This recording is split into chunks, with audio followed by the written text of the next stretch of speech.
இந்த சோர்வை நீங்க சில படிகள் தாண்டி அதை விட்டுட்டீங்க அப்படின்னு சொன்னா இந்த சோர்வு உங்களை என்ன பண்ணுவோம்னா எதுவுமே பண்ண விடாம உங்களை அழிச்சிடும்.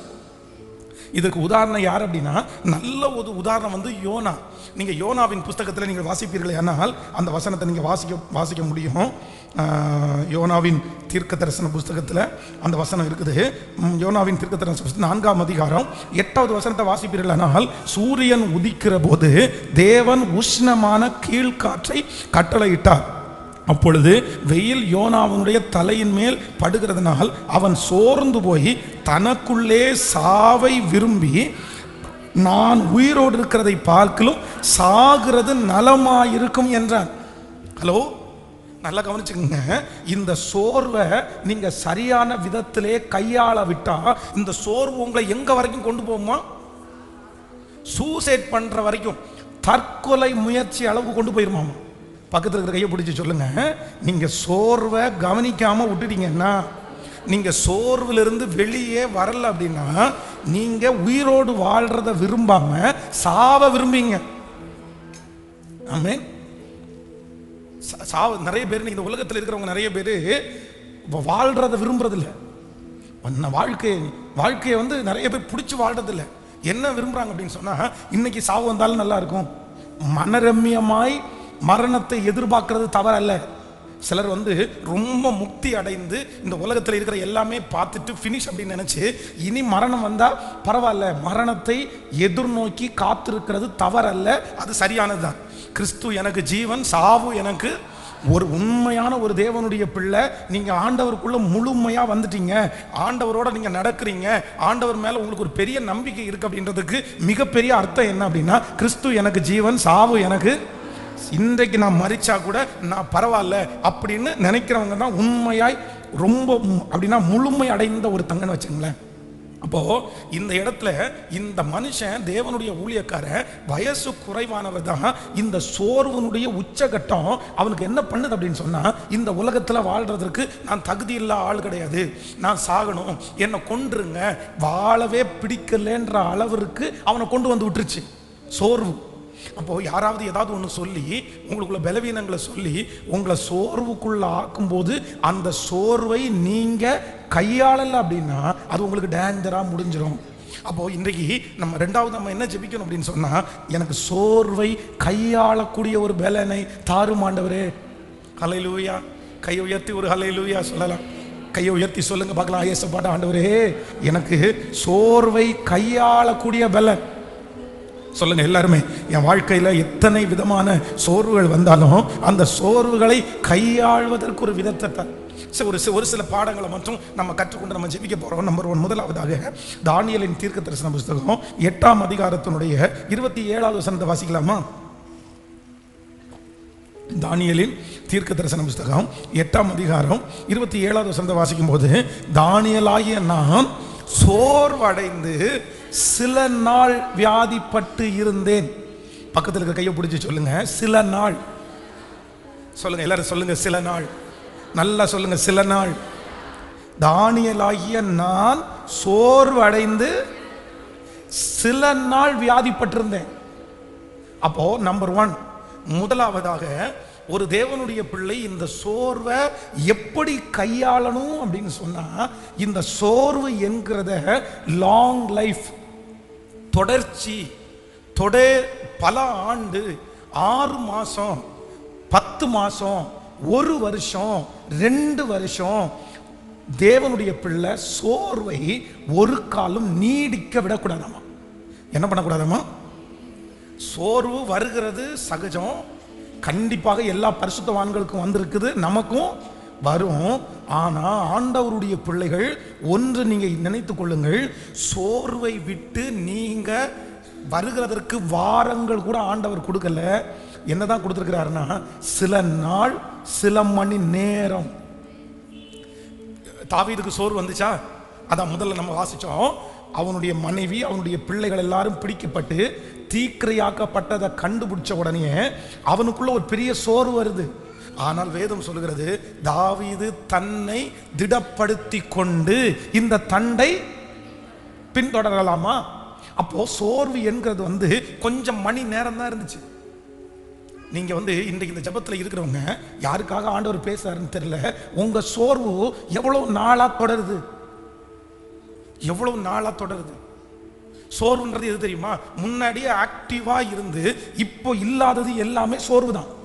ஃபர்ஸ்ட் எல்லாம் 1 மணி நேரம் ஜெபம் பண்ணுவோம் பாஸ்டர், ஃபர்ஸ்ட் எல்லாம் சர்ச்சுக்கு ரெகுலரா வருவோம் பாஸ்டர், ஃபர்ஸ்ட் எல்லாம் இந்த மாதிரிலாம் நான் பண்ணுவோம் பாஸ்டர். இப்போ நான் பண்ணல.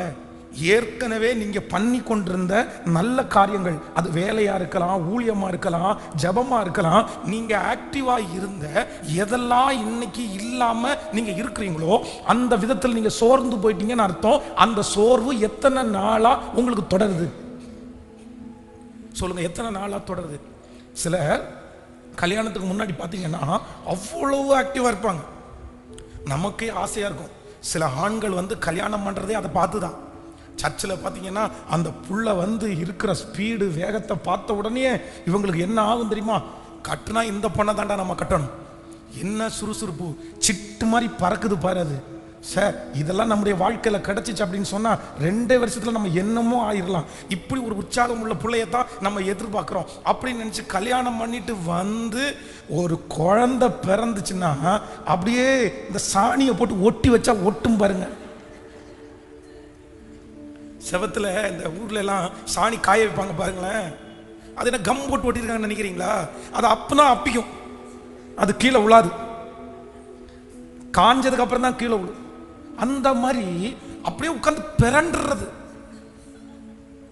எல்லாம். இப்போ எல்லாமே சிலருக்கு வந்து எல்லாமே இருக்கிற இடத்துல மாறி போயிடுச்சு. இந்த உட்காரா இது எந்திரிக்காமலே ஒரு இடத்துல வேலை பார்க்குற நிறைய பேர், தயவு செய்து அப்படி பண்ணாதீங்க. இன்னைக்கு எல்லாம் சுலபமா இருக்குன்றதுக்காக நிறைய அம்மாங்க இருக்காங்க, காய்கறி கட் பண்ணி கொடுக்குறாங்க. எங்க கொண்டு கொடுக்கணும் உங்களுக்கு? அதை பெட்ரூம்ல கொண்டு வந்து கொடுக்கணும். அங்க ஒரே இடத்துல உட்காந்து காய்கறி வெட்டி கொடுப்பாங்க, கழுவி கொடுப்பாங்க.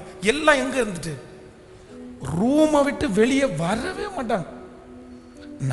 இந்த இப்ப எல்லாம் நிறைய வாட்ச் வந்திருக்குது. இந்த வாட்சை கையில கட்டிட்டு காலையில நீங்க வந்து ஆன் பண்ணிட்டு நைட்டு பாத்தீங்கன்னா நீங்க எவ்வளவு தூரம் வாக் பண்ணிருக்கீங்க அப்படின்றத காமிச்சிடும். சிலருக்கெல்லாம் அந்த முள்ளு ஓடவே ஓடாது. இன்னும் இந்த யூரின் பாஸ் பண்றதுக்கு எதுக்கு நம்ம போறோம்னு தண்ணி குடிக்காம கூட உட்காந்துக்குவாங்க. இந்த மாதிரி சோம்பேறிகளை பார்த்துருக்கீங்களா? நைட்டு மாத்திரை சாப்பிட்டா பையன் மாத்திரை சாப்பிட்றான், டேய் மாத்திரை சாப்பிட்டா கொஞ்சம் தண்ணி நிறைய குடிக்கணும் அப்பதான் நல்லது அப்படின்னு கேட்டா, நீங்க போங்க டாடி, தூக்குற டைம் யூரின் வந்துச்சுன்னா ரொம்ப டிஸ்டர்பன்ஸா இருக்கும், தண்ணி குடிக்காம பார்த்தா எந்த அளவுக்கு பாருங்க இருக்குது. அப்போ நான் என்ன, ஆண்டவருடைய பிள்ளைகளே ரொம்ப கவனமா நீங்க கவனிச்சுங்க, நீங்க ரொம்ப ஜாக்கிரதையா இருங்க. நீங்க ஏன்னா அதுவே உங்களுடைய வாழ்க்கையில வந்து அது மாறிடும். அம்மாங்களுக்கு எல்லாருக்கும் நான் என்ன சொல்றேன் அப்படின்னா, தயவு செய்து நடக்கிறத ஸ்டாப் பண்ணாதீங்க. ஐயா, வயதான ஒவ்வொரு தகப்பனும் தாயாருக்கும் நான் உங்களை ரொம்ப நேசிக்கிறேன், நீங்க ரொம்ப காலம் இருக்கணும்னு நான் உங்களுக்காக ஜெபம் பண்றேன். அதுக்கு நான் ரொம்ப விருப்பப்படுறேன். நீங்க வயதானவங்களெல்லாம் இந்த உலகத்துல இருந்து நீங்க என்ன பண்ண போறீங்க? நீங்க நம்ம மேக்கப் பண்ணிட்டு ரோட்ல நடக்க போறீங்க? அப்படியெல்லாம் கிடையாது. நீங்க இருந்தா எங்களுக்காக ஜெபம் பண்ணுவீங்க, அடுத்த ஜெனரேஷனுக்காக ஜெபம் பண்ணுவீங்க, இதானே பண்ண போறீங்க. அப்போ நீங்க உயிரோட இருக்கணும், நீங்க பலத்தோட இருக்கணும், நீங்க சுகத்தோட இருக்கணும். ஏன் அப்படின்னா நீங்க தான் அடுத்த ஜெனரேஷனுக்கு ஒரு பெரிய விதை. அப்போ நீங்க என்ன பண்ணணும் அப்படின்னா, நீங்க நடக்கிறத மட்டும் என்ன பண்ணக்கூடாதுன்னா குறைக்கவே கூடாது. உங்களுக்காக நான் ஜெபம் பண்ணும்போது ஸ்பெஷலாக ஜெபம் பண்ணுறது என்ன அப்படின்னா, உங்கள் கால்களில் மட்டும் எந்த வியாதியும் வந்துடக்கூடாது. ஏன்னா ஆண்டவர் உங்களுடைய கால்களை மான்கள் கால்கள் போல ஆக்குவாராக.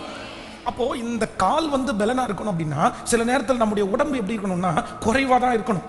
சிலருக்கு வந்து ஹெரிடிட்டியாக அப்படி இருக்கும், சிலருக்கு வந்து இந்த தைராய்டு இந்த மாதிரிலாம் இருக்கிறவங்களுக்கெல்லாம் உடம்பு வந்து ரொம்ப கனத்த உடம்பு மாதிரி இருக்கும். ஆனால் நான் என்ன நம்புறேன் அப்படின்னா, நம்ம வந்து மோஸ்ட்லி முடிஞ்ச வரைக்குமே நீங்கள் எதையாவது பண்ணி குறைக்க முடிஞ்சால் குறைச்சிடணும். ஏன் அப்படின்னா அப்போ தான் நம்முடைய கால் என்னவா இருக்கும்? பலனாக இருக்கும். ஒரு நல்ல ஜெபிக்கிற ஒரு தாய் எனக்கு ரொம்ப பிடிச்சவங்க, எனக்காக ரொம்ப ஜெபம் பண்ணுவாங்க. அவங்கள எப்போ பார்த்தாலும் பைபிளும் கைமா இருப்பாங்க. போன வருஷம் மட்டும் பைபிளை 3 டைம் வாசித்து முடிச்சிட்டாங்க. முழு பரிசுத்த வேதாகமத்தையும் 3 முறை வாசித்து முடிச்சாங்க. ஆனால் இப்போ வந்து கடந்த சமீபத்தில் அவங்க போய் பார்க்கும்போது அவங்களுடைய காலை பார்க்கும்போது எனக்கு ரொம்ப கஷ்டமாக இருந்துச்சு. அவங்க முன்னாடி வச்சு அதை நம்ம வந்து ரியாக்ட் பண்ண வேண்டாம் அப்படின்னு வெளியில் என்னுடைய வாகனத்தில் போகும்போது அவங்களுக்காக ரொம்ப வருத்தப்பட்டு நான் ஜெபம் பண்ணேன். ஏன்னா நான் உடம்புனுடைய அந்த வெயிட் ரொம்ப அதிகமானதுனால கால் அப்படியே வளைஞ்சிருச்சு அவங்களுக்கு. இந்த உள்ளங்கால் பாருங்க, பாதத்தை வந்து கீழே வச்சா அப்படியே ஊனி நிற்கணும், அப்படி நிற்க முடியாம அது லைட்டாக அந்த பெரு விரலை பார்த்தா அது டேன் ஆயிருச்சு, அந்த வெயிட் தாங்க முடியாம. அப்போ என்னன்னா அதை வந்து குற்றப்படுத்துவதற்கோ அப்படின்னு சொல்லல. முடிஞ்ச வரைக்கும் நம்ம என்ன பண்ணிடணும் அப்படின்னு சொன்னா, நீங்க வந்து கொஞ்சம் அதை முயற்சி எடுத்துடணும். ஒரு அளவுதான் பைபிள்ல இது சொல்லியிருக்காருன்னா கண்டிப்பா சொல்லி இருக்குது. ஏலியை குறித்து வேதம் சொல்லுது, அவன் ஸ்தூலித்த மனுஷனா இருந்தபடினால் அவனுக்கு என்ன தேவைப்படுச்சு தெரியுமா? சேர் தேவைப்படுச்சு. எப்பவுமே ஆசரிப்பு கூடாத பிரதான ஆசாரி அங்க இருக்கும்போது சேர் எல்லாம் நாற்காலி எல்லாம் உள்ள ரொம்ப போட மாட்டாங்க. ஆனா ஏலிக்காக ஒரு நாற்காலி போடப்பட்டிருந்துச்சு. ஏன் அப்படின்னா அவரால் நிக்க முடியாது. இன்னும் ஒரு துக்க செய்தி கேட்ட உடனே மேலே இருந்து மல்லாக்க விழுந்து அவன் வந்து தன்னுடைய வயிறு வெடித்து இறந்துட்டான். ஸ்தூலித்த மனுஷனா இருந்தபடியினால் அவனுக்கு அந்த துக்கம் நேரிட்டதற்கு காரணம் அவனுடைய உடம்பு அதிகமா இருந்ததுனாலன்னு பைபிள் சொல்லுது. இன்னும் ஜபம் பண்ணும்போது இந்த நெற்றி வந்து தரையில படுகிறது ஒரு ஜபம். நெற்றி வந்து தரையில படுறது. ஆனா நமக்கு நிறைய பேருக்கு நெற்றி வந்து நெஞ்சுகளை கூட போகாது.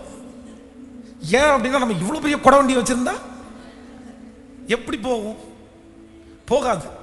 அப்போ பைபிள் வந்து அப்படியே ஸ்தூலித்த மனுஷனா இருக்கிறத விரும்பல. எப்படி விரும்புது அப்படின்னு சொன்னா, நாம அளவா இருக்கிறது தான் கர்த்தர் விரும்புறார். ஆமென் சொல்லுங்கள். அப்போ ஆண்டவருடைய பிள்ளைகளை ஒன்று நினைத்துக் கொள்ளுங்கள், உங்க சோர்வுல நீங்க ரொம்ப கவனமா இருக்க வேண்டியது என்ன அப்படின்னா, அதை நீடிக்கிறதுக்கு நீங்க என்ன பண்ணக்கூடாது? விடவே கூடாது. ஒரு நாள் தான். நீங்க ஆண்டவர் சொல்றாரு, காலையிலே அழுகை என்றால் மாலையிலே உங்களுக்கு கேட்கல.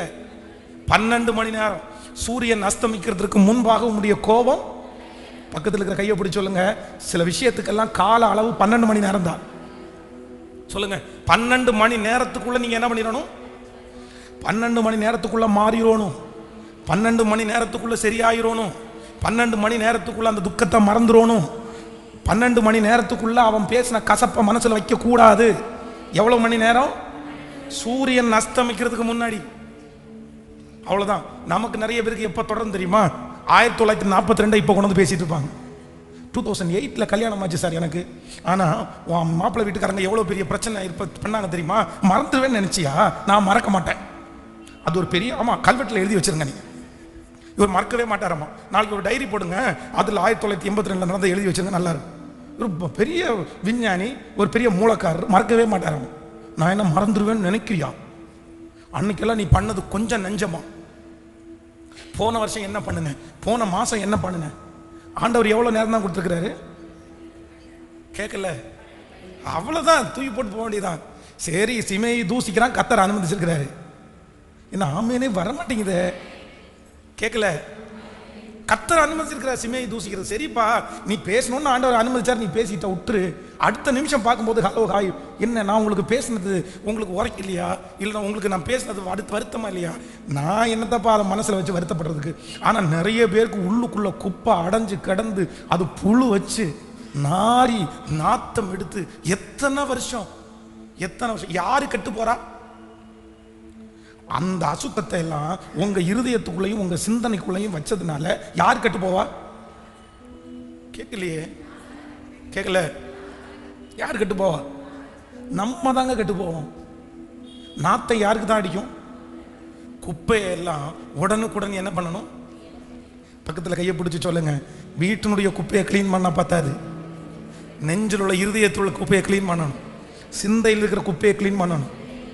நிறைய பேருக்கு ஸ்டாக்கேஜ் நிறைய இருக்கு. மறக்கவே, மாமியார் பேசினதை மறக்க முடியாது, மாமனார் சொன்னதை மறக்க முடியாது, வீட்டுக்காரர் சொன்னதை மறக்க முடியாது. அப்படியே மனசுக்குள்ளே ஆண்டவர் சொல்றாரு, இல்லவே இல்லை, உன்னுடைய சோர்வை தயவு செய்து என்ன பண்ணாதீங்கன்னா அப்படியே லாங் டைம் கொண்டு போகாதீங்க. நான் வந்து உங்களுக்கு விளையாட்டாய் சொன்னது போல இருக்கும். ஆண்டவருடைய பிள்ளைகளை ரொம்ப ஜாக்கிரதையா இருங்க, ரொம்ப ஜாக்கிரதையா இருங்க. ஒரு நாள் வந்து அவ்வளோ ஆண்டவர் அழகா என்ன வச்சிருந்தாரு, அவ்வளவு பலசாலியா கர்த்தர் வச்சிருந்தாரு. நான் சொல்லுவேன், அந்த டைம்ல எல்லாம் ஒரு 20-22 வயசுல எல்லாம் சொல்லுவேன், என்ன மாதிரி பலசாலி யாருமே இல்லை அப்படின்ற அளவு இருக்கு. அப்படின்னா 100 கிலோ மூட்டை அப்படின்னா கூட அதை வந்து தூக்கி வந்து வச்சா கொண்டு சுமக்க முடியும். எல்லாருமே வந்து இந்த செங்கல் சூளையில பார்த்தீங்க அப்படின்னா 6 கல் 8 கல் தலை மேலே வச்சு கொண்டு போவாங்க. நான் வந்து பெருமைக்காக சொல்லலை, அந்த டைம் வந்து நிறைய கல்லை கொண்டு போய் அந்த அப்படியே ஒரு 2000 கல்லை எடுத்து கொண்டு போய் இன்னொரு வச்சா அவ்வளோதான், அடங்கல் மாதிரி பேசிட்டோம்னா நிறைய காசு கிடைக்கும். ஒரே டைம் 36 கல் வரைக்குமே சுமந்துருக்கேன். 36 அப்படியே மேலே அடிக்கி அவ்வளவு பலசாலி. ஆனால் வந்து ஊழியத்துக்கு வந்தோம், அப்பவும் பலசாலியாக தான் இருந்தோம். ஒரு திருச்சி டிரான்ஸ்ஃபர் ஆகும்போது சும்மா ஒரு நாள், அது வரைக்கும் ஃப்ரெண்ட்ஸ் எல்லாம் இருந்தாங்க, பைபிள் காலேஜ் நண்பர்கள் இருந்தாங்க. ஃபஸ்ட் டைம் தனிமையில் படுத்து கிடக்கும்போது ஒரு நாள் தோணுது, சரி நம்ம ஊழியத்துக்கு வந்தது தப்போ அப்படின்னு மனசில் நினைக்கிறேன். நம்ம ஊழியத்துக்கு வந்திருக்க கூடாதோ. ஊழியத்துக்கு வந்ததுக்கு அப்புறம் தான் கோவுக்கும் கேட்குமே வித்தியாசம் தெரிஞ்சிச்சு. ஊழியத்துக்கு வந்ததுக்கு அப்புறம் தான் ஒழுங்கா ட்ரெஸ்ஸு சாப்பாடுமே அந்த மாதிரி எவ்வளோ மேன்மையாக ஆர்டர் வச்சுட்டாரு பாருங்க. பிசாசு கொடுக்குற மூளையை பாருங்க. ஏன் அப்படின்னு கேட்டால் நானே பதில் சொல்கிறேன்.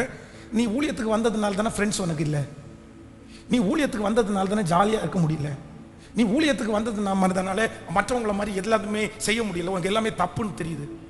இந்த நெகட்டிவ்க்கு இடம் கொடுத்து உடனே நான் என்ன சொல்லியிருக்கேன், அப்பால போ பிசாசே, ஆண்டவர் உன்னை எவ்வளோ நல்லா வச்சிருக்கிறாரு அப்படின்னு அதை ஓவர் கம் பண்ணி அந்த சோறுக்கு இடம் கொடுக்காம சரியாக வேண்டிய நான் இப்போ என்ன பண்ணிட்டேன் அப்படின்னு சொன்னால், அந்த ஒரு நாள் சோர்வை அடுத்த நாள் கொண்டு போயிட்டேன், அதுக்கு அடுத்த நாள் கொண்டு போயிட்டேன், அதுக்கு அடுத்த நாள் கொண்டு போயிட்டேன்.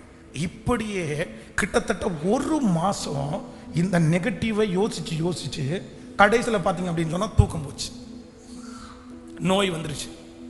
அவ்வளவு பலனாக இருந்த சரீரம் ரொம்ப பலவீனமாகி என்னை பார்த்து நானே கசந்து கொள்ளுகிற அளவுக்கு வந்துட்டேன்.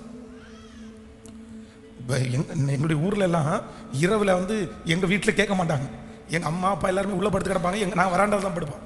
நான் நைட்டு எத்தனை மணிக்கு வெளியே போகிறேன், எத்தனை மணிக்கு உள்ளே வரேன்னு யாருக்குமே தெரியாது. எங்கள் ஊரில் எங்கேயோ இடத்துல தான் டிவி இருக்கும். அன்னைக்கு அந்த டிவி நிகழ்ச்சியை பார்க்குறதுக்கு வீட்டில் இருந்து தனியாக ஒரே ஆளாக இருட்டில் 12 மணிக்கு அவ்வளோ தூரம் போய் பார்த்துட்டு ஒரு வெளிச்சம் கூட இல்லாமல் ஃபுல்லாக காடு மாதிரி மரம் இருக்கும். அந்த நடந்து போன பாதையை வச்சு கண்ணில் எதுவும் தெரியாது, இருட்டாக தெரியும். ஆனால் அந்த கால் நடக்கிற பாதையை வச்சுட்டு வெறும் அவ்வளவு தைரியமாக இருந்தவன், அவ்வளவு எனக்கு பிசாசு பிடிச்சிருக்குமோ, செய்வனை வச்சுருப்பாங்களோ அப்படின்னு பயப்படுற அளவுக்கு மாறிட்டேன். பயம்னா கொஞ்சம் இல்லை, பயத்தினுடைய உச்சகட்டம். கண்ணனுடைய பாலெல்லாம் அப்படியே டக் டக் டக் டக்குன்னு அடிக்கும். இதுக்கு எல்லாத்துக்கும் காரணம் என்ன தெரியுமா? அந்த நெகட்டிவை, அந்த சோர்வை கொஞ்சம் வளர்த்துட்டேன் பாருங்களேன். அது எனக்கு மிகப்பெரிய ஆபத்தாகி முடிந்தது. உங்கள் நாள் நஷ்டமாயிரும், உங்கள் எதிர்காலம் நஷ்டமாயிரும். நான் நம்புகிறேன், சிலதை ஆண்டவர் நமக்கு தர்றாரு, சிலதை ஆண்டவர் நமக்கு தரலை. இந்த உலகத்தில் எல்லாவற்றையும் பெற்றுக்கொண்ட முழுமையான நபர் யாருமே கிடையாது. எல்லாருக்குமே ஒரு குறைவு இருக்கும். ஒன்று இந்த குறைவு, இல்லைன்னா அந்த குறைவு. எல்லாருடைய வாழ்க்கையிலையும் அப்படி இருக்க தான் செய்யும். எல்லாரும் நிவர்த்தி ஆயிட முடியாது. அதுக்காக சோர்ந்து போய் அவங்களுக்கு கிடைச்சது எனக்கு கிடைக்கல, இவங்களுக்கு கிடைச்சது எனக்கு கிடைக்கல அப்படின்னு நீங்கள் சோர்ந்து போய் அந்த சோர்வை கண்டினியூ பண்ணிட்டீங்கன்னா உங்களை யாராலும் தூக்கி எடுக்க முடியாது. கடைசியில் ஆண்டவரை பார்த்து, ஏன் ஆண்டவரே என்னை கைவிட்டீங்கன்னு கேட்டால், ஆண்டவர் என்ன பார்த்து சொன்னது, உன்னை ஏன் கைவிட்டேன், உன்னை யார் கைவிட்டா, நீயா அதை பண்ணிட்ட, நீயா அதை வளர்த்துட்ட. உனக்கு என்ன குறைவு எழுது, உனக்கு நான் என்ன குறை வச்சேன் சொல்லு. இந்த ஊழியத்துக்கு வந்ததுக்கு பிறகு நீ என் நன்மையை பெற்றுக்கொள்ளலையா, நீ என்னை தேடி வந்ததுக்கு அப்புறம் நீ வளரலையா? ஆண்டவர் என்னை பார்த்து கேட்ட கேள்வி, உனக்கு என்ன, உன் கூட படித்த எல்லாரை விட உன்னை நல்லா வைக்கலையா, உன் கூட இருக்கிற ஃப்ரெண்ட்ஸை விட நான் உன்னை நல்லா வைக்கலையா? நீ திரும்பி பாரு, நீ வளர்ந்துருக்கிறியா குறைஞ்சிருக்கிறியா? அப்பதான் ஆண்டவரிடத்துல சொன்னேன், எனக்கு ஒரு குறைவும் வைக்கல, ஒரு குறைவும் வைக்கல.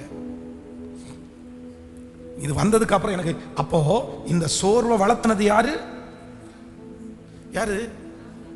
அப்போ நம்பர் 1, முதலாவதாக இந்த சோர்ந்து போயிருக்கிற ஒவ்வொரு பிள்ளைகளே, உங்களுடைய மகனுக்காக ஜெபம் பண்ணி நீங்க சோர்ந்து போயிருக்கலாம், ஏதோ ஒரு காரியத்தை எதிர்பார்த்து நீங்க சோர்ந்து போயிருக்கலாம், யாராவது ஒருத்தர் உங்களை பேசி உங்க மனசை உடைச்சு நீங்க சோர்ந்து போயிருக்கலாம், உங்க வியாதியை பார்த்து நீங்க சோர்ந்து போயிருக்கலாம், இல்லைன்னா உங்களுக்கு கிடைக்காத ஒன்றை நினைச்சு நீங்க சோர்ந்து போயிருக்கலாம். ஆண்டவர் இன்னைக்கு வாக்கு கொடுக்குறாரு, அதை நினைச்சு நீ சோர்ந்து போறதுக்கு என்ன இருக்கு? உனக்கு தேவையானதை அந்தந்த நேரத்தில் பரலோகம் உங்களுக்காக கண்டிப்பாக தரும். அதுல எந்த மாற்று கருத்தும் இல்லை. கர்த்தர் நிச்சயமாய் உனக்கு குறித்திருக்கிறதை நிறைவேற்றுவார். நீ சோர்ந்து போகாமல் உன்னுடைய வாழ்க்கையை ஓடு. இது கிடைக்கலன்றதுக்காக சோர்ந்து போய் உட்கார்ந்தா உங்களுக்கு என்ன கிடைக்க போகுது? நீங்க சோர்ந்து போய் உட்கார்ந்த உடனே கிடைச்சிருமா? நீங்க மனசை தளர விட்ட உடனே கிடைச்சிருமா? இல்ல. அதற்காக உங்களுடைய தரிசனத்தை நீங்க கெடுக்க முடியுமா? உங்க ஓட்டத்தை கெடுக்க முடியுமா? சொல்லுங்க. கல்யாணமான புதுசுல, கல்யாணத்துக்கு முன்னாடி இவ்வளவு வேகமா இருந்த நீங்க மேரேஜுக்கு பிறகு ஏன் நீங்க இவ்வளவு ஸ்லோவானீங்க? நீங்க ஏன் இவ்வளவு ஸ்லோவானீங்க? ஒரு 2-3 வருஷத்துக்கு முன்னாடி அவ்வளவு வேகமா இருந்த நீங்க ஏன் இவ்வளவு உங்க ஓட்டத்துல நீங்க ஏன் ஸ்லோவானீங்க? உங்களுக்கு ஓட முடியாததுனாலயா, கால் வலிக்கிறதுனாலயா? இல்ல, உங்க மனசை விட்டுட்டீங்க. யாரோ ஒருத்தருடைய பேச்சை கேட்டு மனசை விட்டுட்டீங்க. ஏதோ ஒரு சூழ்நிலை உங்களுக்கு எதிராக வந்ததுனால மனசை விட்டுட்டீங்க. ஆனா ஆண்டவர் என்ன உங்களுக்கு வாக்கு கொடுக்கிறாருன்னா, இல்ல, சோர்ந்து போகிற உனக்கு நான் பலத்தை கொடுக்கிறேன். இளைஞர்கள் இளைப்படைந்து சோர்ந்து போகிறார்கள், கர்த்தருக்கு காத்திருக்கிறவர்கள் புது பலன் அடைந்து கழுகுகளை போல தங்கள் செட்டைகளை அடித்து உயரே எழும்புவார்கள். அவர்களுடைய ஓட்டத்தை தடுக்கிறதற்கு ஒருவராலும் முடியாது. ஓடிக்கொண்டே ஓடிக்கொண்டே. ஹல்லேலூயா. நான் என்னுடைய சோர்வை என்ன பண்ண விட மாட்டேன்னா, என்னை கண்டினியூ பண்ண விட மாட்டேன். எது வந்தாலும் என்ன பண்ணக்கூடாது, பக்கத்தில் கையை பிடிச்சி சொல்லுங்க, நான் நினைக்கிறது மாதிரி நடக்காட்டாலும். சொல்லுங்க எல்லாரும் சொல்லுங்க, நான் நினைக்கிறது மாதிரி நடக்காட்டாலும், நான் எதிர்பார்த்தது எனக்கு கிடைக்காட்டாலும், எனக்கு ஒரு தீமையே நடந்தாலும் என் ஆண்டவர் சோர்ந்து போக வருதில்லை. அதனால நானும் சோர்ந்து போக மாட்டேன். சோர்வு என்கிற ஒன்றுக்கு நான் இடம் கொடுக்க மாட்டேன். அதை நீடிப்பதற்கு கண்டிப்பாக நான் என்ன பண்ண மாட்டேன்னா, இடம் கொடுக்க மாட்டேன்.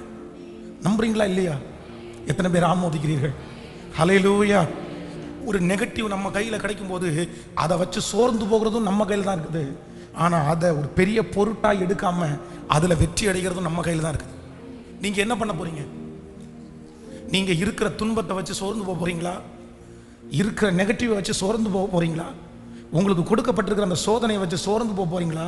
இல்லை இதன் மத்தியிலையும் உற்சாகமாய் எழும்பி பெரிய காரியத்தை செய்து சாதனையாளர்களாய் மாற போறீங்களா? ஆண்டவரத்தில் கேளுங்க, எனக்கு சோர்வின் ஆவி எனக்கு வேண்டாம் ஆண்டவரே, என்னை உற்சாகப்படுத்தும். நான் எப்போ எப்படி இருக்கணும்? சத்தமா சொல்லுங்க. கேட்கல எல்லாரும் முழு வெள்ளத்தோடு. அவ்வளோதான், அவ்வளோதான். என்னுடைய சோர்வெல்லாம் கொஞ்ச நேரம் தான், சில மணி துளிகள் தான்.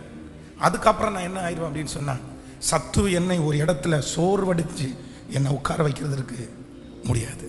ஆமென் சொல்லுங்க பார்க்கலாம். பாடலாமா அந்த பாட்டை? இன்னொரு பாடல். உள்ளார்ந்த மனிதன் நாளுக்கு நாள் புதிதாக்கப்படுகிற நேரம் இது, நான் சோர்ந்து போவதில்லை. ஹல்லேலூயா. கரங்களை தட்டி ஆமென். எல்லாருடைய கரங்களையும் தட்டி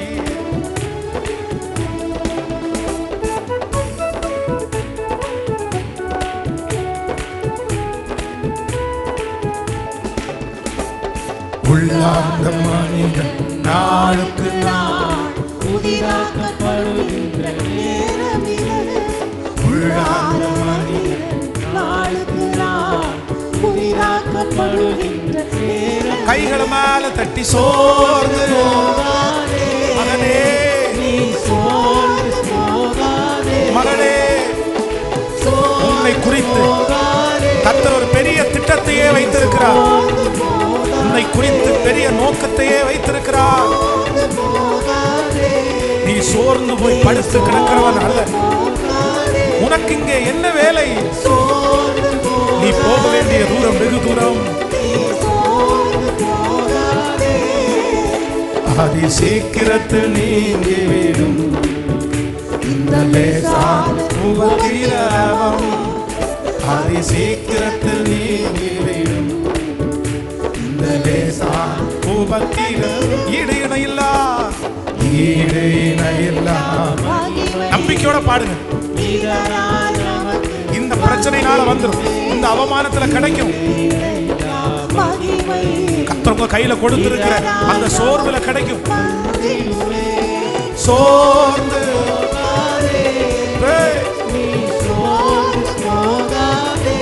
அப்பா பலன் கொடுக்கிற கண்மலை. காண்கின்ற உலகம் தேடவில்லை, அதானே அதானே உங்க லட்சியம். தேடவில்லை, நாடுகிறோம். சோர்ந்து சோர்ந்து ஹல்லேலூயா. நீ சோர்ந்து போகாதே. ஆமென். இந்த பாட்டு ரொம்ப அழகா எழுதியிருக்கிறாங்க. அருமையான பெர்க்மன் ஐயா எவ்வளவு அழகா எழுதியிருக்காங்க பாருங்க. அவங்க இந்த பாட்டில் என்ன அர்த்தம் கொண்டு வராங்க அப்படின்னு சொன்னா, நான் சோர்ந்து போக மாட்டேன். ஏன் அப்படின்னா ஒவ்வொன்றும் சொல்றாரு, ஈடு இணை இல்லா மகிமை எனக்கு வரும். அதனால நான் என்ன பண்ண மாட்டேன். இப்போ ஆண்டவர் உங்க கையில் கொடுத்துருக்கிற இந்த சோர்வு இல்லை, இந்த இப்போ உங்களுக்கு கடந்து போக பண்ணுகிற இந்த சோதனை, ஆண்டவர் என்ன வாக்கு கொடுக்குறாரு அப்படின்னா, நீ சோர்ந்து போகாத, இதனால உனக்கு என்ன வருமாமா? ஈடு இணை இல்லா மகிமை வரும். அதனால நீ சோர்ந்து போகாது. எனக்கு ரொம்ப பிடிச்ச சரணம், நான் சோர்ந்து போக மாட்டேன். ஏன் அப்படின்னா, காண்கின்ற உலகம் காணாத நான் ஏன் சோர்ந்து போகணும்? இந்த உலகம் எனக்குரியது, இந்த உலகம் எனக்கு சொந்தம் இல்லை. நான் தேடுறது எதை? நான் பரலோகத்தினுடைய பிள்ளை. இந்த உலகம் எனக்கு டெம்பரவரி தான். அதனால இந்த சின்ன சின்ன விஷயத்துக்கெல்லாம் ஏன். சிலருக்கு வீடு இல்லைன்னு ஒரு சோறு வரும் பாருங்க. அவங்கெல்லாம் வீடு கட்டிட்டாங்க, நான் வீடு கட்டலை. அவங்கெல்லாம் கார் வாங்கிட்டாங்க, நான் கார் வாங்கல. அவங்கெல்லாம் வாகனம் வாங்கிட்டாங்க, அவன் வாங்க வாங்கல. அவங்கெல்லாம் பெருசாக சம்பாதிக்கிறாங்க, நான் பெருசாக சம்பாதிக்கல. நான் நம்புறேன், எதுக்கு அவங்கெல்லாம் சம்பாதிச்சு என்ன பண்ண போறாங்க? ஒரு சாணம் வயிற்றுல தான் சாப்பிட போறாங்க. ஒரு நேரத்தில் எத்தனை சட்டை போடுறாங்க? ஒரு சட்டை தான் போட போறாங்க.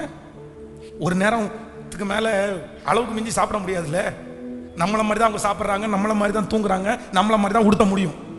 அதுக்கு மேலே 4 சட்டை போட்டு எனக்கு இருக்குன்னு 4 சட்டை போட்டால் பைத்தியக்காரங்க. ஆமேன்னு சொல்லுங்க. நம்மளும் நைட்டு தூங்குறோம், அவங்களும் நைட்டு தூங்குறாங்க, அவ்வளோதான். ஒன்றும் கொண்டு போகிறது இல்லை. நிர்வாணியா என் தாயின் கர்வத்திலிருந்து பிறந்தே நிர்வாணியா அவ்விடத்திற்கு கேட்கல. ஒன்றும் கொண்டு போகிறதும் இல்லை.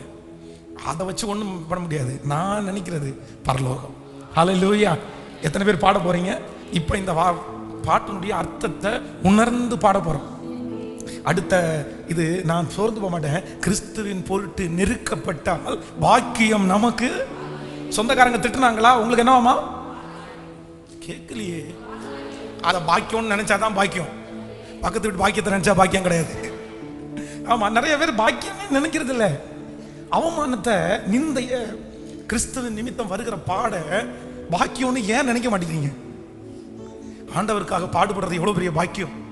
நீங்க பாக்கியம்னு நினைச்சாதான் பரலோகத்துல உங்களுக்கு பலன். ஹல்லேலூயா.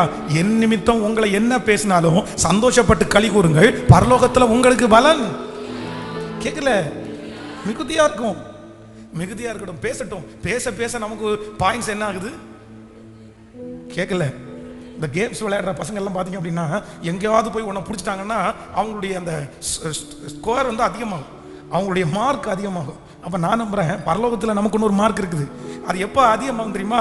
பக்கத்துக்காரன் நம்மளை ஆண்டவரை தேடுறதுனால கெட்ட வாரத்தில் திட்டுனா நமக்கு ஒரு பாயிண்ட் ஏறும். ஊழியம் செய்யறதுனால ஒன்று ஏறும். ஆண்டவருக்கு ஊழியத்தில் தாங்கிறதுனால, ஜபிக்கிறதுனால, இது எல்லாத்தையும் ஒவ்வொரு பாயிண்ட்ஸ். மற்றவங்க திட்டுறதை சகிச்சா கூட அப்போ உங்களுக்கு நல்லதா கெட்டதா? அதான் ஆவிக்குரிய கண்கள் நமக்கு தேவை. ஆமென் சொல்லுங்க பார்க்கலாம். பாடலாமா எல்லாரும் கரங்களை தட்டி? Thank you Jesus. நன்றியப்பா, நன்றி. காண்கின்ற உலகம், காண்கின்ற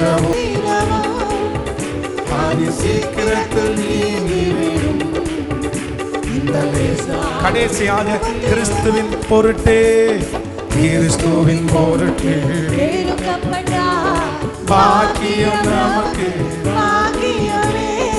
கிறிஸ்துவின் பொருட்டே பாக்கியம் நமக்கு. பாக்கியமே. சோர்ந்து போகாதே, நீ சோர்ந்து போகாதே. ஹல்லேலூயா. சோர்ந்து போகாதே. நன்றி ஆண்டவரே. சோர்ந்து போகாதே. அதிசீக்கிரத்தில் நீங்கிவிடும் இந்த லேசான உபத்திரவம். அதிசீக்கிரத்தில் நீங்கிவிடும் இந்த லேசான உபத்திரவம். ஆமென். ஹல்லேலூயா. ஃபர்ஸ்ட் நம்பர் 1, முதலாவதாக ஆண்டவரே எனக்கு ஒரு கிருபையை தாரும். என்னுடைய சோர்வை நான் என்ன பண்ணணும்னா, உடனே அந்த நேரத்திலேயே அந்த சோர்வை விட்டு எழும்பி அதை நீடிக்காதபடி என்னை காத்தருளும் ஆண்டவரே. ஸோ இன்றைக்கு ஆண்டவர் நமக்கு கொடுக்குற முதல் வார்த்தை அப்படிதான். சோர்ந்து போகிறவனுக்கு அவன் பலன் கொடுக்கார். அவர் பிடிக்கல, அவருக்கு நீங்கள் சோர்ந்து போயிருக்கிறது பிடிக்காது. ஒரு டைம் சோர்ந்து போய் நீங்கள் சொல்கிறத ஆண்டவர் ஏற்றுக்குவார். சரி, என்னமோ என் பிள்ளை சோர்ந்து போயிருக்குது. ஆனால் 2வது டைம் நீங்கள் சொல்கிறத ஆண்டவர் நிறைய ஏற்றுக்க முடியாது. மோசே வந்து ஃபஸ்ட்டு சோர்ந்து போய் பேசுறது உண்மைதான். 40 வருஷம் அவன் அப்படி நினைக்காத ஒரு பாதையில் போன உடனே, போதும் ஆண்டவரே, என்ன இந்த ஊழியத்துக்கு நான் தகுதி உள்ளவன் அல்ல, வேற யாரையாவது அனுப்பும் அப்படின்னு சொல்லி சோர்வனுடைய உச்சகட்டம். அவ்வளோதான். சோர்வு வந்த உடனே எல்லாமே அவனை விட்டு போயிருச்சு. சோர்வு வந்த உடனே லட்சியம் அவனை விட்டு போயிடுச்சு, தரிசனம் அவனை விட்டு போயிருச்சு, அந்த ஊழிய தாகம் அவனை விட்டு போயிருச்சு. ஆண்டவர் ஆனால் சொல்றாரு, இல்லை ஒன்னதான். ஆனால் கடைசியில் ஆண்டவருக்கு என்ன வருது அப்படின்னு சொன்னால், திரும்ப திரும்ப ஆண்டவர் அவனை உற்சாகப்படுத்த நினைக்கிறாரு. ஆனால் அவன் உற்சாகமே ஆக மாட்டேங்கிறான். நெகட்டிவே பேசிட்டு இருக்கிறான். ஆண்டவர் கூட தான் கோபம் வருது. நீங்க ஒன்று நினைச்சுக்குங்க, ஆண்டவர் நீங்க சோர்ந்து போகும்போது உங்களை தட்டி கொடுக்கறதுக்கு நிறைய வார்த்தையின் மூலமாய் ஆண்டவர் உங்களோட பேசுவார். நான் உன் கூட இருக்கிறேன்னு சொல்லுவார். இவ்வளவு தூரம் உன்னை நடத்தி வந்த பாதையை பாரு அப்படின்னு உங்களை என்கரேஜ் பண்ணுவார். ஆனா மீண்டும் மீண்டும் நீங்க அதையே சொல்லி ஆண்டவரை வருத்தப்படுத்தினீங்கன்னா ஆண்டவர் கோவப்படுவார். நமக்கு வருமா வராதா சொல்லுங்களேன்? யாராவது ஒருத்தர் வீட்டில் உங்க பிள்ளையே இருக்க பாருங்க, ஏதாவது ஒரு காரணம் காமிச்சு ஸ்கூலுக்கு உங்க பிள்ளை போகாம இருக்குது. ஏன்டா போகல அப்படின்னு கேட்டா, மேக்ஸ் வாத்தியார் என்ன அடிக்கிறாரு அப்படின்னு சொல்றாங்கன்னு வைங்களேன். உடனே நீங்க சொல்றீங்க, நான் மேக்ஸ் வாத்தியார்ட்ட வேணா பேசுறேன், சரி நாளைக்கு போய் சார் அவனை கொஞ்சம் இது பண்ணாதீங்க, அவன் ரொம்ப கஷ்டப்படுறான், ஸ்கூலுக்கு வரவே வேணான்றான், அதனால கொஞ்சம் லெகுவா நடத்துங்க அப்படின்னு சொல்றோன்னு வைங்களேன். அடுத்த நாள் காலையில் இல்லை சயின்ஸ் வாத்தியார் எனக்கு பிரச்சனை அப்படின்னு சொன்னா, சரிப்பா நான் பேசுறேன். ஒரு 2-3 நாள் நம்ம ஓகே சரி பிள்ளை திட்ட அப்படின்னு நம்ம யோசிப்போம். ஆனா ஓயாம அதையே காரணம் சொன்னா நமக்கு நிறைய யாருமே படிக்கலையா, யாருமே திட்டுவாங்க இல்லையா, யாருமே அடி வாங்க இல்லையா, எல்லாருமே அடி வாங்காம தான் வந்தாங்களா, எல்லாருமே திட்டு வாங்காம தான் பாஸ் பண்ணாங்களா? படிக்கணும்னா திட்டுன்றது ஒண்ணு கேட்கல, வாங்கிதான் ஆகணும். நீ என்ன புதுசா சொல்ற? அப்படி நமக்கு கோபம் வருமா வராதா? இதேதான் ஆண்டவரும் நமக்கு கற்பிக்கிறார். ஒரு டைம் நீங்க சொன்னதுக்கு சரி மகனே உன்னை லெகுவா நடத்துறேன், சரி பரவாயில்ல நீ போ அப்படின்னு தட்டி கொடுப்பாரு. ஓயாம ஏதாவது ஒண்ணு பேசிட்டு இருந்தா ஆண்டவர் உங்க மேல வருத்தப்படுவாரா வருத்தப்பட மாட்டாரா சொல்லுங்க? இங்க இருக்கிற யாரோ ஒருத்தர் மேல கர்த்தர் வருத்தப்படுறாரு.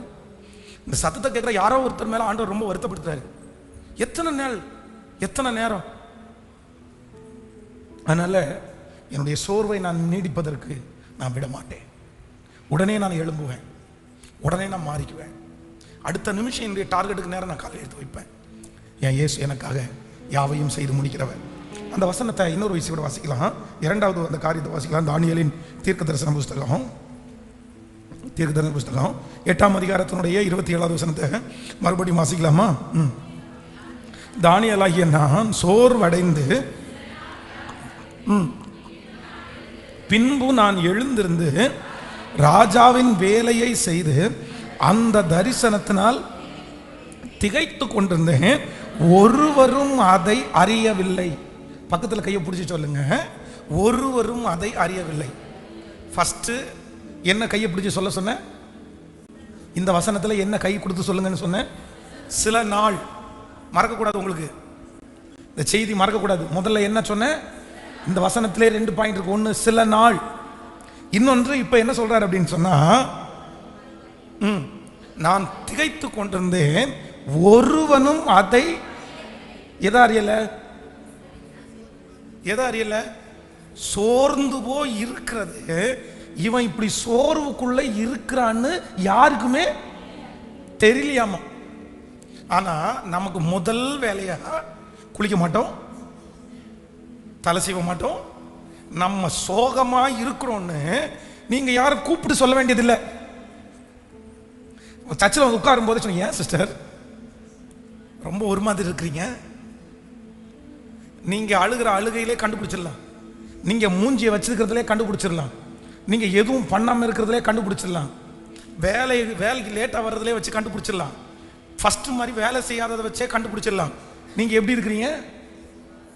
அப்போ ஒன்று நினைத்துக் கொள்ளுங்கள், தானியேலுக்குள்ள துக்கம் இருக்குது, தானியேலுக்குள்ள சோர்வு இருக்குது. ஆனா அந்த சோர்வு அவனுக்கு மட்டும்தான் தெரியுமே தவிர இன்னொருத்தர் கண்டுபிடிக்காத அளவிற்கு அவன் சோர்வா இருந்தான்.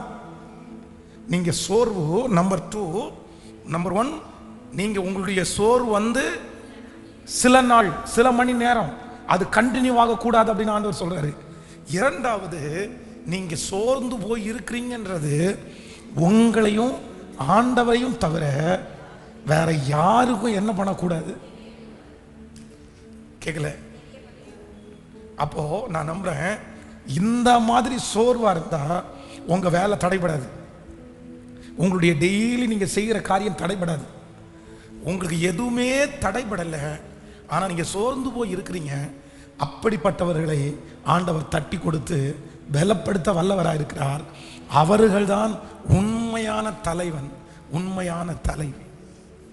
ஹல்லேலூயா. படம் போட்டு காட்டுறவங்க கிடையாது. அதான் இப்போ ஒரு ட்ரெண்ட் வந்திருக்கு. என்ன தெரியுமா? இந்த அவங்களுடைய மூடுக்கு தகுந்த மாதிரி ஸ்டேட்டஸ் வைப்பாங்களாம். என்னென்னமோ கண்டுபிடிச்சிருக்கிறாங்க. நமக்கு இது ஒன்றும் தெரியாது. எனக்கெல்லாம் வாட்ஸ்அப்பு எத்தனை வருஷத்துக்கு முன்னாடி ஆரம்பிச்சோ அன்னையிலேருந்து இன்னைக்கு வரைக்கும் அதை மாற்றினதே இல்லை. இதை விடுங்க. எனக்கு போன வாரத்தில் ஒரு பயங்கரமான, நானே ஷாக் ஆயிட்டேன். ஒருத்தங்க வந்து சொல்கிறாங்க, பாஸ்டர் அவர் ஒரு கள்ளக்காதலியை வச்சிருக்கிறாரு, பேசுறதுக்கு அனுமதி இல்லை, நான் சண்டை போட்டு பிரச்சனை பண்ணேன், ஆனால் அவர் வச்சிருக்கிற ஸ்டேட்டஸ் எல்லாம் பார்த்தா அவளோடய பேசுறது மாதிரி இருக்காமா.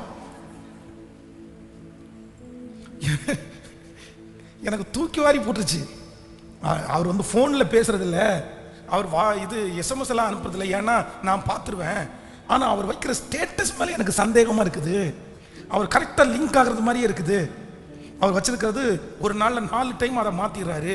காலையில் ஒன்று வச்சிடுறாரு, மதியானம் ஒன்று வச்சிடுறாரு. அதை நான் வாட்ச் பண்ணுறேன், அது என்னமோ வந்து அவங்களுக்குள்ள சிங்க் ஆகிற மாதிரி இருக்குன்றாங்க. ஆட பாவி, அதான் பாவம் செய்கிறதுக்கு சத்துரு எவ்வளோ வேணாலும் ஐடியா கொடுப்பான் போல தெரியுது. எப்படி இருக்கு பாருங்க உலகம். அப்போது நிறைய பேர் தங்களுடைய, நான் சோகமாக இருக்கேன், நான் வந்து இன்னைக்கு வந்து ஷேடாக இருக்கேன், நான் அந்த விஷயத்தை மற்றவங்களுக்கு தெரியப்படுத்துறது மாதிரி நிறைய பேர் வைக்க ஆரம்பிச்சிட்டாங்க. நம்ம ஆட்கள் நிறைய பேர் இருக்கிறாங்க. இந்த கிறிஸ்தவ ஆட்கள் என்ன தெரியுமா, அதுக்கு தகுந்த மாதிரி பாட்டு வைப்பாங்க பாருங்களேன். நிறைய பேர் அந்த பாட்டை அப்படி அதுக்கு தகுந்த மாதிரி பாட்டு வைக்கிறது, அந்த சூழ்நிலைக்கு தகுந்த மாதிரி. உடனே யாராவது ஒருத்தர், ஏன் உனக்கு ஏதாவது பிரச்சனையா, ஆக மொத்தத்தில் யாராவது ஒருத்தர் உங்களுக்கு பிரச்சனையான்னு கேட்கணும். அது வந்து அவங்களுக்கு நிறைய பேருக்கு பிடிக்கணும். ஆனால் தானியேல் என்ன சொல்றாரு அப்படின்னு சொன்னா, நான் சோகமாக இருந்ததையோ, நான் இவ்வளவு வருத்தமாக இருக்கிறன்றதையோ கர்த்தரை தவிர வேற ஒருத்தருக்கும் என்ன பண்ணாது அப்படின்னா, ஹல்லேலூயா, அவர் உங்களை விசாரிக்கிறவர் ஆனபடினால் உங்கள் கவலைகளை எல்லாம் அவர் மேல் வைத்து விடுங்கள். ஆமேன் சொல்லுங்கள். நம்ம வந்து நம்முடைய சோகத்தை நம்ம ஸ்டேட்டஸில் காமிக்கிறதுனாலையோ, நம்முடைய வார்த்தையினால, நம்முடைய மூஞ்சில காமிக்கிறதுனாலையோ நம்மளை பார்த்து யாரும் பரிதாபப்பட போறதில்ல. அதுக்கும் ஒரு குறைய சொல்லிட்டு தான் இருக்க போறாங்க. அதனால எப்பொழுதும் ஹாப்பி மூடிலேயே இருக்கணும்னு அவசியம். சிலர் ஒன்று அந்த எக்ஸ்ட்ரீம், இல்லைன்னா இந்த எக்ஸ்ட்ரீம், எப்பவும் வந்து சிரிச்சது மாதிரி மோஜ் வைக்கிறது மாதிரி, அப்படியே நான் ஹாப்பி. அதான் சிலர் இருக்காங்கல்ல, சாப்பிட்டீங்களான்ற ஒரு வாரத்தை கேட்டோம்னா, ஆமாம் பிரியாணி சிக்கன் லெக் பீஸு கேட்டாங்களா, இது ஏதாவது அவங்க ரொம்ப சந்தோஷமா இருக்காங்களாமா. நல்லா இருக்கிறீங்களா அப்படின்னு கேட்டா, ஆமா நான் நல்லா இருக்கிறேனே, ரொம்ப நல்லா இருக்கிறேனே, கர்த்தர் என்ன ரொம்ப சந்தோஷமா வச்சிருக்காரு, எனக்கு என்ன குறை, நல்லா இருக்கிறேன்னு தானப்பா கேட்டேன். இவங்க நல்லா இருக்கிறது நமக்கு தெரியணுமாமா. ஓவரா அந்த எஸ்டி ஆண்டவருடைய பிள்ளைகளே, நான் என்ன நம்புறேன் அப்படின்னு சொன்னா, ஓவரா அந்த எஸ்டியும் போக வேண்டாம், சோகமானா இப்படியே படுத்து கிடக்கிறது மாதிரியும் போக வேண்டாம். நம்ம எப்படி இருந்தா போதும் அப்படின்னா, நார்மலான பர்சனா இருந்தா போதுமானது. ஹல்லேலூயா. சோர்வா இருக்கிற ஒவ்வொருத்தருக்கும் ஆண்டவர் என்ன சொல்லி கொடுக்குறாரு அப்படின்னு சொன்னா, உன்னுடைய சோர்வு இன்னொருத்தருக்கு என்ன பண்ணக்கூடாது அப்படின்னா, இப்போ தீர்க்கதரிசியை பார்த்து சோர்ந்து போய் படுத்து கிடக்கும் போது நியூஸ் அந்த அம்மாவுக்கு போயிருக்குமா போயிருக்காதா? அந்த அம்மா என்ன சொல்லி அனுப்புறாங்கன்னா, நாளைக்கு காலைல உன் தலையை எடுத்துருவேன்னு சொல்றாங்க. இவர் அந்த வார்த்தையை கேட்டு சோர்ந்து போய் படுத்து கிடக்கிறாரு. அந்த அம்மா கேட்ட உடனே சந்தோஷப்பட்டிருக்குமா? நான் நம்புறேன் சில நேரத்தில் நம்ம சோகமா இருந்தா, நம்ம சோர்வனுடைய உச்சகட்டத்தில் இருக்கோம்னா, நிறைய பேருக்கு அது பிடிக்கும், நிறைய பேர் அதை வச்சு சந்தோஷப்படுவாங்க. அதனால அவங்களுக்கு முன்னாடி என்னுடைய சோர்வு தெரிகிற அளவுக்கு நான் நடக்க வேண்டிய அவசியம் இல்லை. ஹல்லேலூயா. என்னை விசாரிக்கிறவர் என்னை நன்றாய் வைத்திருக்கிறார், என்னை அவர் தேற்றுகிறார், என்னை அவர் ஆற்றுகிறார், என்னை அவரே நடத்துகிறார். சோகத்தை வெளியே காமிக்காம இருக்கிறது கூட ஒரு குவாலிட்டி தான். யோசேப்புக்குள்ள சோகம் இருந்திருக்குமா இருந்திருக்காதா சொல்லுங்க? அப்பா கூட ரொம்ப செல்லமாய் வாழ்ந்து பலவர்ணா இங்கி போட்டு அவங்க அப்பா அழகு பார்த்து, இப்போ போத்திபாருடைய வீட்டில் அந்த அடிமை வேலை பார்க்கும்போது எவ்வளோ கஷ்டமா இருந்திருக்கும், எவ்வளோ கஷ்டமா இருந்திருக்கும். ஆனால் நான் நம்புறேன், அந்த இடத்துல கொடுக்கப்பட்டிருக்கிற வேலையில் உண்மையாக இருந்து தனக்கு இப்படிப்பட்ட ஒரு பேக்ரவுண்டு இருக்கு அப்படின்றத அங்க இருக்கிற யாருக்குமே தெரியாம நடந்துகிட்டவர் தான் யார் அப்படின்னா யோசேப்பு. ஒரே ஒரு மனுஷனிடத்துல சொல்றாரு, நான் இந்த இடத்துல வந்தது களவாய் கொண்டு வரப்பட்டேன், இந்த இடத்துல வர்றதுக்கு நான் ஒரு தீமையும் செய்யலைன்னு ஒரு மனுஷனிடத்துல சொல்றாரே தவிர, அவர் அந்த இடத்துல சோகமா இருந்திருந்தா போத்திபாருடைய கண்களில் தயவு கிடைச்சிருக்குமா? சொல்லுங்க. உங்களை பார்த்து ஒன்று கேட்குறேன், நீங்க வேலை செய்கிற இடத்துல சந்தோஷமா ஹாப்பியா அந்த வேலையை செய்யறது எஜமானனுக்கு பிடிக்குமா? சோர்வோடு அந்த வேலை செய்யறது பிடிக்குமா? எது பிடிக்கும்? அதுதானே பிடிக்கும். அப்போ நம்ம ஏன் அவங்களுக்கு முன்னாடி சோர்வாக இருக்கணும்? உங்களுடைய வீட்டுக்காரருக்கு நீங்க சோகமா அப்படியே இருக்கிறது பிடிக்குமா? இல்லை அப்படின்னா சந்தோஷமா ஒரு சிரித்த முகத்தோட, ஓவரா இல்லை, ஓவரா இருந்தால் அது சந்தேகத்தை கொண்டு வந்துடும். அதுலேயும் ரொம்ப கவனமாக இருக்கணும். நீங்கள் சிலர் ரொம்ப சந்தோஷமா இருக்கிற மாதிரி இருந்துச்சுன்னா ரொம்ப ஓவரா சந்தோஷமா இருக்க என்ன அப்படின்ற மாதிரி வந்துடக்கூடாது. அப்போ இந்த உலகத்தில் இருக்கிற நம்மை சுற்றி இருக்கிற எல்லாருமே நம்மிடத்துல என்ன எதிர்பார்க்குறாங்க அப்படின்னா, நம்ம சோர்ந்து போய் இருக்கிறதே அல்ல, நம்ம உற்சாகமா இருக்கிறதை எதிர்பார்க்கிறாரு. ஹல்லேலூயா. கைகளை உயர்த்தி ஆண்டவரிடத்துல கேட்க போறோம். நான் வருத்தமா இருக்கிறது, நான் சோர்வா இருக்கிறது உங்களுக்கு மட்டும் தெரிஞ்சா போதும் ஆண்டவரே, மனுஷனுக்கு தெரிய வேண்டிய அவசியம் இல்லை. சொல்லுங்க, முழு பலத்தோட சொல்லுங்க. எந்த மனுஷனுக்கு தெரிய வேண்டாம், எந்த மனுஷனுக்கும் தெரிய வேண்டாம். எனக்கு இருக்கிற சோர்வு யாருக்கும் தெரியாமலே சரி பண்ணுகிற ஒரு கர்த்தர். எனக்குள்ள நிறைய சோர்வு இருக்காண்டவரே, எனக்குள்ள நிறைய வருத்தம் இருக்குது, ஆனா யாருக்குமே தெரிகிறதற்கு முன்னாடியே என்னை தைரியப்படுத்துங்க ஆண்டவரே, என்னை திடப்படுத்துங்க ஆண்டவரே, என்னை சரி செய்யுங்க ஆண்டவரே. சொல்லுங்க, கைகளை உயர்த்தி எல்லாரும் கேளுங்க. நன்றி அப்பா, நன்றி அப்பா. என் பலனாகிய கர்த்தாவே, உண்மையே நான் நம்பி இருக்கிறேன், நான் ஒரு நாளும் கைவிடப்படுவது இல்லை. கைகளை உயர்த்தி சத்தமாய் சொல்லுங்க, ஆண்டவரே என்னுடைய சோர்வை நீங்களே சரி பண்ணுங்க.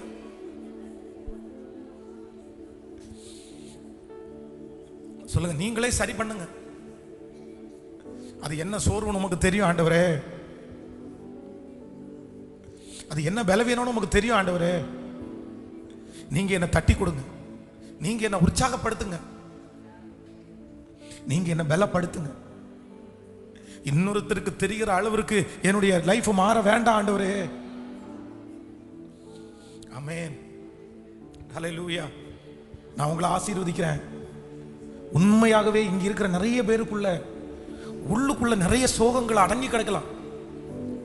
வெளியில நீங்க சிரிக்கிறீங்க, வெளியில சந்தோஷமானவங்கள மாதிரியே இருக்கிறீங்க, ஆனா உள்ளுக்குள்ள நிறைய சோகங்கள் யாரிடத்திலுமே ஷேர் பண்ணவே முடியாத அளவிற்கு இருக்கலாம். ஆனா நான் நம்புறேன், யாருக்குமே தெரியக்கூடாதுன்னு நினைச்சு நீங்க அந்த சோர்வை கையாளுறீங்கல்ல, அந்த வருத்தத்தை கையாளுறீங்கல்ல, நான் நம்புறேன் யாருக்குமே தெரியாம அந்த சோர்விலிருந்து, அந்த வருத்தத்திலிருந்து உங்களை விடுதலை ஆக்குற ஒருத்தர் இருக்கிறார். கண்டிப்பா அது சீக்கிரத்திலே யாருக்கும் தெரியாமலே கர்த்தர் சரி செய்ய வல்லவர். ஆமென்.